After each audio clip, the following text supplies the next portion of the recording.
والدة عادل: نعم نجاة، ها هي دي متجهة نحو غرفة ابنها، وبين يديها صينية كبيرة محملة بما لذ وطاب من الطعام. ما إن وقعت عيناها عليه حتى لاح فيهما وميض حاد يشفي باضطراب وضيق شديدين من وجودي. إنني أفهم تلك النظرة، ولم أعد بحاجة إلى فك تشفيرها، حتى صارت هي الشفرة بيننا أنا ونجاة.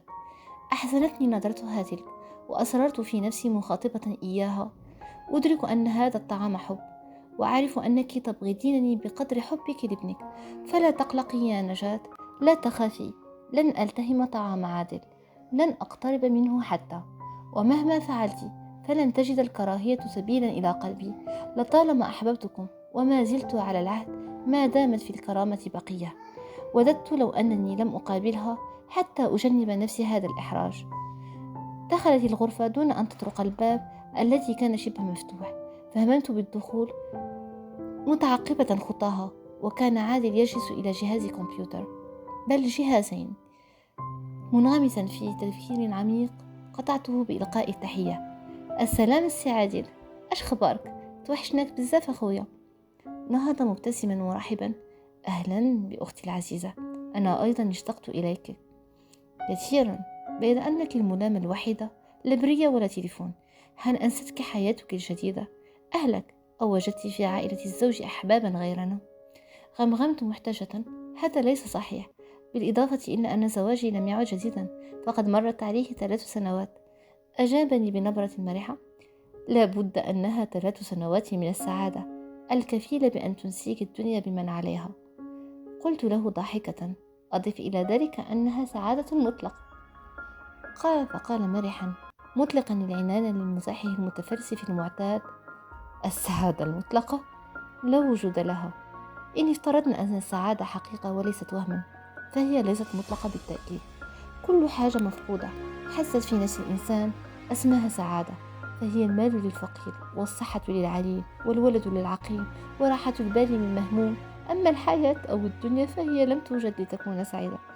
قلت له بنفس صبر: اترك الفساد جانبا، فلا سعادة إلا في جنة الخلد. تكلم معي عن أحوالك. أجابني وقد اشتدت نبرة المرح في صوته: وما أدراك بوجود الجنة أو عدمها؟ وحتى إن كان وجودها حقيقة، ما أدراك أنك ستكونين من أهلها ولست من أهل النار؟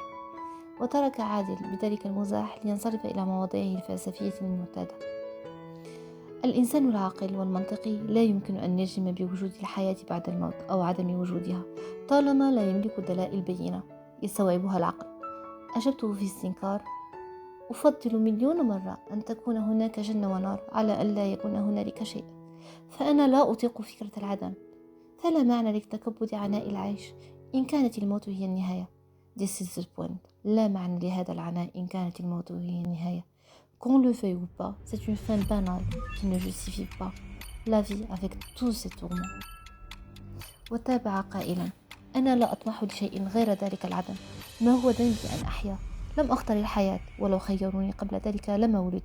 العدم الآن وبعد الآن ودائما وأبدا، ليس لي وحدي بل للبشرية جمعاء، حتى ينتهي الظلم وتتوقف الحروب والمعاناة، حتى لا يتألم مريض، وحتى لا يشكي أحدا فاقة أو عجزا، وحتى لا يكون هناك فراق. قولي لي، كيف لك أن تحيا سعيدة والحياة لم تخلق لتكون سعيدة؟ اسمعني يا عادل، لا تنشغل كثيرا بأغوار الناس وأسرار الوجود، فلن تصبرها. الحياة بسيطة، عيشها بمنتهى البساطة. لا أحاول أن أفهم، فقد استعصى علي الأمر كما حال سائر البشر، ولكن كم يعز علي حال البشرية التي أصبحت تعيش في ديستوبيا سوداء، كأنها من وحي سيناريست هوليوود مريض سادي. وما الحل في نظرك أيها العبقري؟ الحل هو زيرو إيدج. بعد تفكير معمق وطويل وجدت أن ما من حل آخر لاستئصال الشر غير استئصال الإنسان، أصل جميع الشرور. عذرا، زيرو إيدج يعني زيرو هيومن، منظمة سرية وأنا أحد أقطابها. هدفها تخليص البشرية من قيود العبودية. بعض من تلك القيود مفروضة بحكم طبيعة البشر، والبعض الآخر مساعدة من وضع البشر. بلورنا أنا وبعض الكوادر المؤسسة مخططا ناجعا وذكيا هدفه تحرير البشر من سجن الحياة. يا ليتني لم أستفسر عن معنى هذا الاسم العجيب. أخذت أنظر إليه في ذهول وبأسى، ولسان حالي يقول: أظن أن عادل سيشرع في الهذيان. لا لا لا أظن، إنه شيء مؤكد. ليتني لم أستفسر عن معنى هذا الاسم العجيب. وفي محاولة مني لإنهاء حديثنا قلت له: عادل، لن تعود سرية إن أخبرتني عنها. كم يعز علي حال عادل بعد وفاة والده في حادث سير مروع. كل شيء تغير في حياته فجأة. انقطع عن الدراسة في إحدى الجامعات المرموقة في الخارج وعاد إلى الوطن وقد استوطنه حزن عميق. بعد فترة ليست بطويلة من الحادث بدأ يتصرف بغرابة. أهمل هندامه ونظافته، صار عدوانيا معنا، مدمنا على السجائر ومنعزلا في كثير من الأحيان. وفي فترة من الفترات لبس القميص، أطلق لحيته، واعتكف على كتب الدين. وبعد أشهر أعلن رغبته في تأدية فريضة الحج. رحبت نجاة بالفكرة كل الترحيب، وكان له ما أراد: حج بيت الله. لكن بعد عودته من الديار المقدسة انقلب 180 درجة، منكرا وجود الله، ساخطا على الخلق. وعلى عكس ما توقعنا زادت حالته سوءا، وتعرض لانهيارات عصبية متكررة. فما كان من نجاة إلا أن تربط على قلبها وتودع فلذة كبدها الوحيدة إلى مستشفى تودع فلذة كبدها الوحيدة إلى مستشفى الأمراض العصبية. مكث فيها بضع أشهر ليخرج شخصا آخر منهك القوى، يائسا وأشد سخطا على الحياة، يقضي جل يومه على كمبيوتره. هكذا حاله منذ 5 سنوات، حتى يئس الجميع من تحسنه. هممت بالوقوف وودعته وضعت حدا لهذيانه، فلا حالة نفسية ولا حالة جسدية تسمحان لي بالاستماع إليه. غادرت الغرفة فإذا بي أصطدم بأمي عند عتبة الباب، التي مالت إلي قائلة بصوت خافت لا يكاد يسمع: أرغب في محادثتك قليلا بعيدا عن أسماع المتطفلين. ما إن شيعتني إلى باب العمارة حتى انسجلت شكواها وانسكبت دموعها. هاتان المرأتان لم أعد أطيقهما، فالحياة بينهما هم وغم.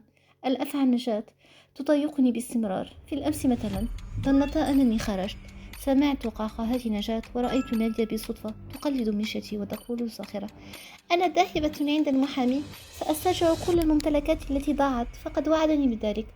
علقت نجاة: مسكينة مينا، غبية وساذجة، وعدها بذلك.